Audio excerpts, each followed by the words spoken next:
Hey guys, good morning. This is Pradeep Dhyani and welcome to my channel. So guys, एक नई series start करी है मैंने, जो हमारे क्वालिफाइड सीएमएस हैं, ताकि वो यहाँ इस चैनल पर आए, अपने अपना जो एक्सपीरियंसेस हैं वो शेयर करें, किस तरीके से उन्होंने अपनी जो सीएमए जर्नी स्टार्ट की थी, क्यों क्या उन्हें सोचकर सीएमए में आए, क्या इसके एडवांटेज डिसएडवांटेज उन्होंने देखे। पूरी बातें हम स्टार्ट करना चाहेंगे। सबसे पहले वेलकम विनीत। कैसे हैं विनीत आप? अच्छा हो प्रदीप, आप बताइए कैसे हैं। बस विनीत बढ़िया। विनीत, आप कुछ बताना चाहेंगे कि मतलब किस तरीके से आपने, कब आपके मन में प्लान आया कि आप इस कोर्स की ओर जाएंगे, कैसा आपका एक्सपीरियंसेस रहा फ्रॉम स्टार्टिंग टू एंड? देखिए, ट्वेल्थ में अगर मार्क्स कम है ना तो घबराना नहीं चाहिए। आपके अगर 60 65 है 55 भी है तो घबराइए मत। आपको कॉलेज नहीं मिलेगा लेकिन आपको ओपन कॉलेज तो मिलेगा। पहला चीज। आ, आ, मैंने जो गलती की थी बहुत बड़ी। मैंने बीकॉम के बाद सीएमए स्टार्ट किया था, जो कि मुझे नहीं करनी चाहिए थी। बहुत लोग को गाइडेंस नहीं मिलता है जो कि बीकॉम के बाद करते हैं। लेकिन मैं स्टूडेंट को कहूंगा, गाइडेंस करूंगा कि आप बीकॉम के साथ कीजिए। आप बीकॉम ओपन से कीजिए और साथ में सीए या फिर सीएमए कीजिए। क्योंकि देखिए, बीकॉम और सीए या फिर सीएमए का सब्जेक्ट लगभग एक ही है। 80 to 90% एक है। मैं मानता हूँ सीए का लेवल हाई है अकाउंट्स के अंदर, और सीएमए का लेवल है हाई है कॉस्टिंग के अंदर और इंडाइटस के अंदर। अगर मैं बात करूँ तो अ, देखिए, मेरा जो इंटरेस्ट जागा सीएमए के अंदर वो ऐसा हुआ। बहुत अच्छा सीन है, मुझे याद है। मेरा अकाउंट शुरू से कमजोर रहा है। मेरे अकाउंट्स में 72 आए थे आउट ऑफ 100। जब परसेंटेज था। उसके बाद मैंने ग्रेजुएशन में बीकॉम ऑनर्स में एडमिशन लिया विथ रेगुलर कॉलेज।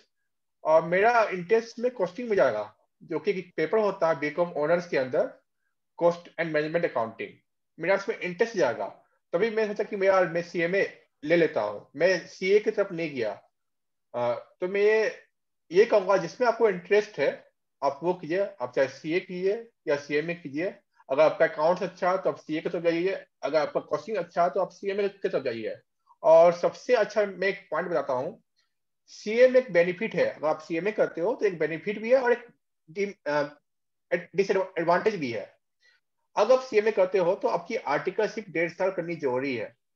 और सीए के अंदर आपको 5 साल 3 साल करना ही करना है। 3 साल आपको करना ही करना है फाइनल के पहले। लेकिन सीएमए के अंदर आपको 1.5 साल करना है। ठीक है। इससे क्या हुआ, आपका आपका 1.5 साल बच गया। पहला चीज सीएमए के अंदर। और आप पीएसयू की जो जॉब निकलती है, जैसे इंडियन ऑयल हो गया, कोल इंडिया हो गया, इरकॉन हो गया, राइट्स हो गया, पावर ग्रिड हो गया, और भी जो फॉर्म निकलती है वो आप उसको भर सकते हैं कम एज में। तो सबसे अच्छा एडवांटेज ये है कि आप, अगर आप पीएचडी की सोच रहे हैं तो सीएमए कीजिए। अगर आप ऑफ कैंपस सोच रहे हैं या फिर कैंपस सोच रहे हैं तो मैं बोलूंगा आप सीए कीजिए। Okay okay okay okay Vineet.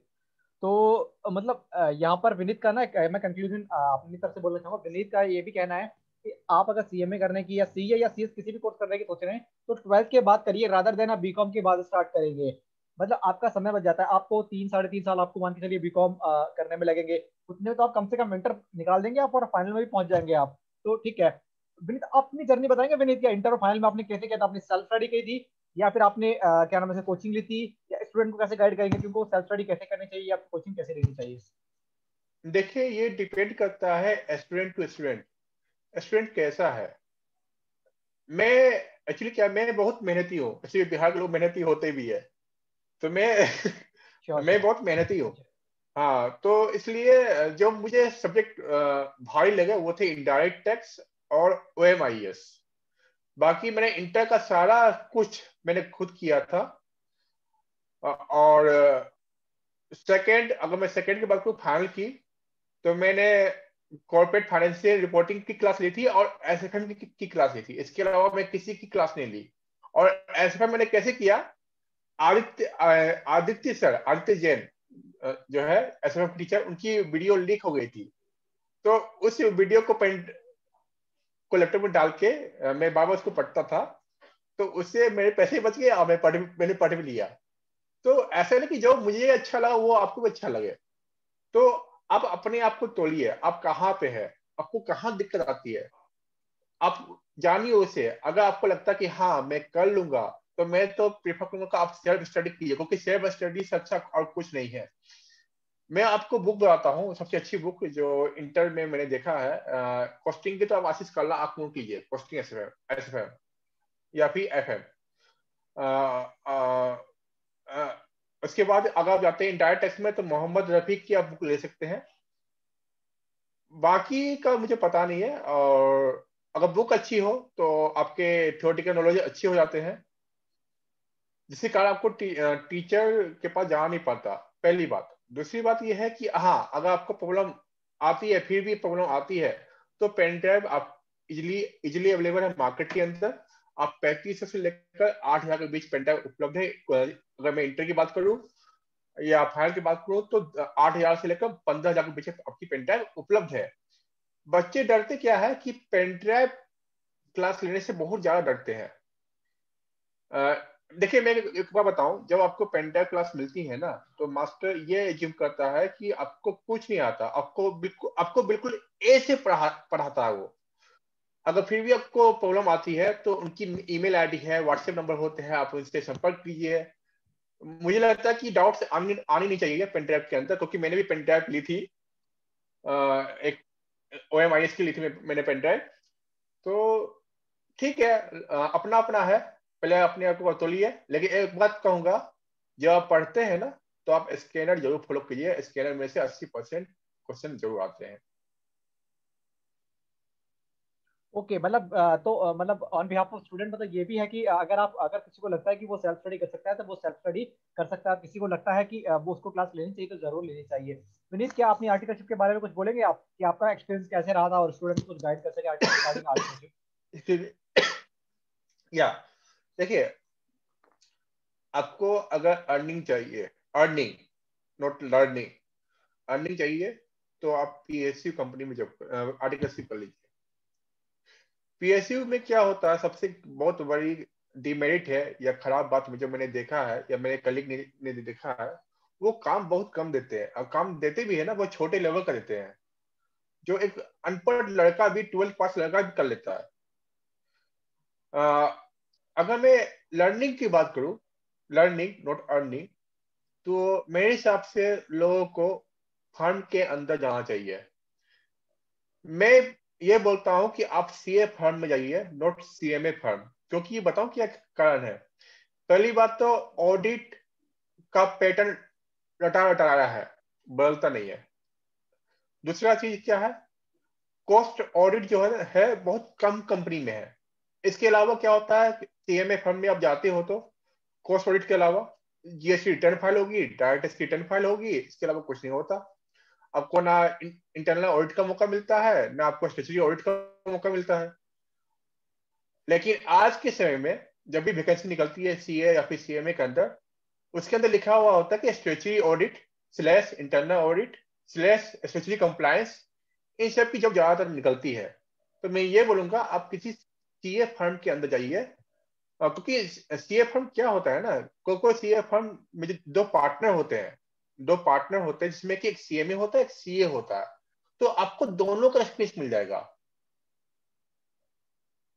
Okay, तो ठीक है, मतलब रादर देन हम PSU की तरफ मूव करें, हमें लर्निंग पर ध्यान देना चाहिए रादर देन अर्निंग, क्योंकि क्वालिफाइड होने की बात करेंगे। आपका कैसा एक्सपीरियंस रहा था, कुछ बताएंगे अपने आर्टिकल्स के बारे में विनीत? देखिए, आर्टिकलशिप आर्टिकलशिप तो अच्छा रहा मेरा। मैंने 1 ईयर रामात ईयर में काम किया था। फिर उसके बाद मैंने इरकॉन में काम किया 1 ईयर। मेरा कैंपस भी हुआ आईटीसी मानेसर में, मैंने रिटर्न निकाला था। लेकिन बैड लक, मिस फॉर्चून का ये, कैंपस के जस्ट 15 दिन बाद मेरा मेजर एक्सीडेंट हुआ नोएडा एक्सप्रेसवे पे, जिसके कारण मेरा right hand elbow ball loss हो गया। ओ, अ, जिसके कारण मैं आईटीसी ज्वाइन नहीं कर पाया। और जब मुझे ज्वाइन करना था तो मेरी पैकेज थी 8.5 लाख। अभी मैं कम जनपैक में हूँ और MT लेवल पे हूँ। तो आप समझिए, मैं बिल्कुल आधे पैकेज पे काम कर रहा हूँ। ओके। लेकिन मैंने कम बैक किया 1.5 साल के बाद। हार नहीं मानना, सबसे मेन बात है, आपको हार नहीं मानना है। अब भले ही लेट स्टार्ट करते हैं, आपको सेटिस्फेक्शन नहीं होगा, तो आपको हार नहीं मानना है। चलो, एक रास्ता बंद हुआ, PSU तो है, PSU आपको निकाल सकते हो। अब गैप लो 1 साल 2 साल। आप निकाल लोगे। और सबसे बात बताऊं, पीएसयू के अंदर सारे बेसिक क्वेश्चन पूछते हैं, ये नहीं कि ये लंबा लेंदी वेंदी क्वेश्चन आता है, नो नहीं, बेसिक कॉन्सेप्ट बस। ओके, तो मतलब एक्सपीरियंस काफी अच्छा था, फॉर्म में भी काम किया है विनीत ने, और पीएसयू में भी काम किया है। विनीत, क्या नाम है इसका, और कुछ बताना चाहिए कि स्टूडेंट को किस तरीके से करना चाहिए, या तो सिंगल ग्रुप कैसे दे या बोथ ग्रुप कैसे दे, कुछ इस बारे में एडवाइस देंगे क्या आप? देखिए, सबसे मेन बात होती है, एक होता है प्रेशर में आना, एक होता है प्रेशर में नहीं आना। ठीक है, अगर आप सोचते हैं कि हाँ मैं दोनों ग्रुप हैंडल कर सकता हूँ, तो आप दे सकते हैं, नो डाउट दे सकते हैं। लेकिन एक बात जान लीजिए, सीएमए एग्जाम के अंदर कभी कोई भी दिन गैप नहीं होता। जैसे सीए के अंदर क्या होता है कि आज आपने एग्जाम दिया, कल आपकी छुट्टी रहेगी, परसों फिर एग्जाम होगा। अगर शनिवार संडे बीच में आ गया, संडे बीच में आ गया, तो आपको एक दिन एक्स्ट्रा मिल जाता है एग्जाम प्रिपेयर करने के लिए। लेकिन सीएमए के अंदर क्या है, चाहे वो शनिवार हो चाहे वो संडे हो, वो लगातार एग्जाम लेते हैं, नो गैप, जस्ट लाकर राजधानी स्पेस, जल्दी खत्म करना है। ठीक है, तो इसी के कारण क्या होता है कि हेल्थ की इश्यू आ जाती है।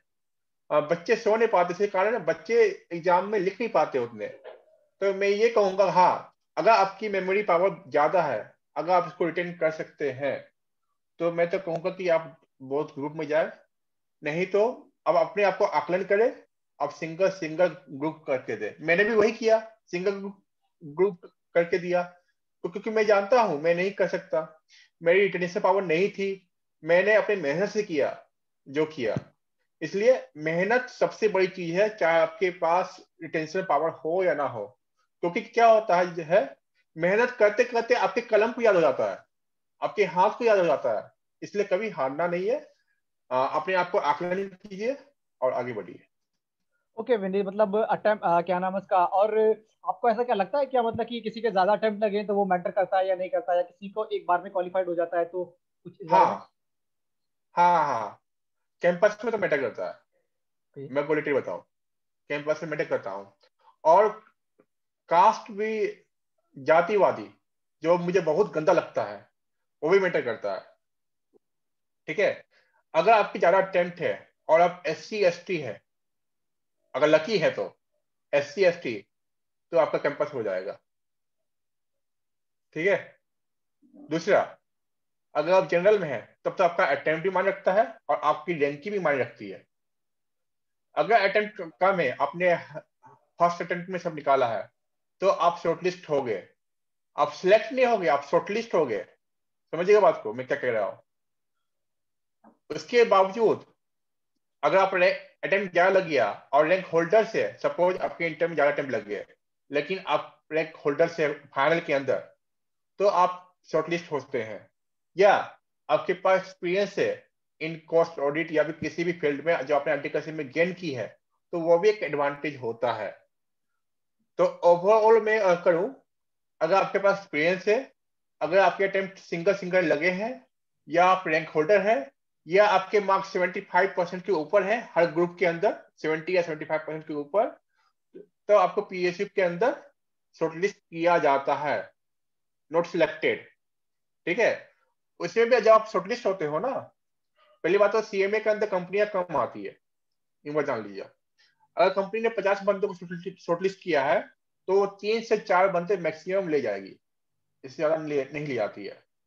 तो इससे भी आपके चांसेस बहुत कम है शॉर्टलिस्ट होने के बावजूद। ठीक है, और सबसे लास्ट में बताऊंगा, पीएसयू तो अच्छा पैकेज ऑफर कर देंगी, लेकिन जो प्राइवेट कंपनियां होती है, they are offering less package than CA, ये बात जान लीजिए और मान लीजिए। अगर आप ऑफ कैंपस जाते हैं, अगर आपके पास एक्सपीरियंस है, then you will get advantage. अगर नहीं है, तो आपको एक ग्रेजुएट की तरह देखा जाएगा ऑफ कैंपस के अंदर।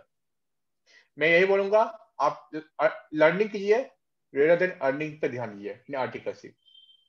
ओके विनीत, विनीत कुछ एक्सपीरियंस शेयर करोगे रिगार्डिंग योर कैंपस? देखिए, कैंपस में क्या होता है, सीए की तरह तो मारा मारी नहीं होती। सीएमए सीएमए में अगर मैं दिल्ली कैंपस की बात करूं, 200 बच्चे आए थे, 200, और उसमें से आप समझिए 15% का प्लेसमेंट हुआ था, ओके 15%। मैं डाटा बता रहा हूँ, इंस्टीट्यूट छुपाता है लेकिन मैं आपको बिल्कुल फैक्ट बता रहा हूँ। 15% का प्लेसमेंट हुआ था, जिसमें कि 5 ऐसे थे जो कि जिनका पीएचडी में हुआ था और उनकी पैकेज थी करीब 15-16 लाख के आसपास। ओके बाकी सारे लोगों की मिनिमम जो पैकेज थी वो 3 लाख, 3 लाख। और प्राइवेट कंपनी की बात करूं तो 3 लाख मिनिमम पैकेज थी और मैक्सिमम पैकेज थी 7.5 लाख, जो कि एसेंचर दे रही थी। नेस्ले नेस्ले इस बार आई नहीं, एल एन टी भी आई नहीं। एल एन टी भी आती है तो 7.5 का ऑफर करती है, इससे आगे नहीं करती है। तो जो है आपकी कैंपस में वैल्यू है, और कैंपस जाइएगा, दे आर दे आर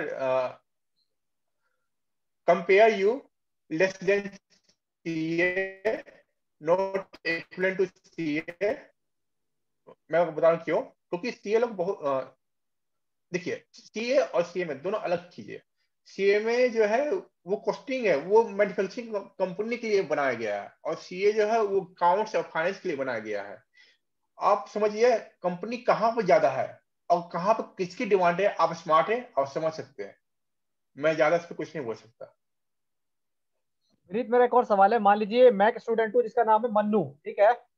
उसने अभी रिसेंटली क्वालिफाइड किया है सीडब्ल्यूए का एग्जाम, फाइनल का, कैंपस में उसका हुआ नहीं। अब उसको क्या करना चाहिए? आपकी आवाज कटी है प्रदीप। प्रदीप, हाँ विनीत, एक प्रदीप स्टूडेंट। कमल गए ना, आपकी आवाज कट गई थी। हाँ विनीत, मेरे को आवाज सुनाई दे रही है आपकी। मैं कह रहा हूँ कि किसी हाँ स्टूडेंट बोलिए। का कैंपस में नहीं होता, अब उसको क्या करना चाहिए? देखिए, अगर उसके पास एक्सपीरियंस है तो उसको 5 लाख, 5 से 6 लाख के बीच में जॉब मिल जाएगी आसानी से। ओके। थोड़ा सा स्ट्रगल होगा लेकिन मिल जाएगी। अगर आपके पास एक्सपीरियंस नहीं है, बिल्कुल जीरो हो, तो 3.5 लाख से 5 लाख के बीच आपकी जॉब लगेगी। 5 लाख बहुत रेयर बता रहा हूँ, जो लगती है जॉब 3.5 4.5 ही लगती है। ठीक है, इसके आगे नहीं लगती। तो अब कैंपस में इतना पैकेज है, अगर मैं रियल फैक्ट की बात करूँ तो। एक और सवाल है। अभी अभी मैंने 12वीं करी है, कैसे करूँ सीडब्ल्यूए? क्या है इसका रूट, क्या से करूँ? हम्म, क्या आपके लिए स्ट्रेटेजी रहेगी उस बच्चे के लिए? 12वीं करी है उसने, सीडब्ल्यूए करना चाहता है। कुछ नहीं, 12वीं करने के बाद आप ऑनलाइन फॉर्म भरिए फाउंडेशन का, जो कैट के नाम से है। फाउंडेशन फॉर्म भरिए, आपके एग्जाम होंगे। एग्जाम पे आप जाइए, अटेंड कीजिए। जो सेंटर होता है एग्जाम के, वहां पे जाइए, अटेंड कीजिए, एग्जाम दीजिए। क्वालिफाई कर जाएंगे। क्वालिफाई करने के बाद आप सीएमए इंटर में आ जाते हैं, कि वहां पे आप ट्रेनिंग कीजिए। इंटर का इंटर इंटर का एग्जाम दीजिए, और उसके बाद जब आपका ट्रेनिंग कंप्लीट हो जाती है 1.5 साल के बाद, तो आप फाइनल कर लीजिए। तो ये प्रोसीजर है। पढ़ाई की क्या स्ट्रेटेजी रखूँ मैं? पढ़ाई की क्या स्ट्रेटेजी रखूँ मैं? एक नॉर्मल स्टूडेंट हूँ मैं, मतलब पढ़ा लिखा ज्यादा टैलेंटेड नहीं हूँ, बट नॉर्मल हूँ। क्या स्ट्रेटेजी रहेगी मेरी?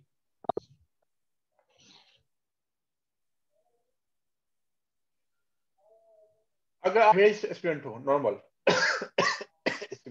अगर आप एवरेज और नॉर्मल स्टूडेंट हो, तो मैं अगर आपकी जगह रहूं तो मैं स्कैनर, स्टडी मटेरियल, लेकिन ज्यादा फोकस मेरा स्कैनर पे रहेगा,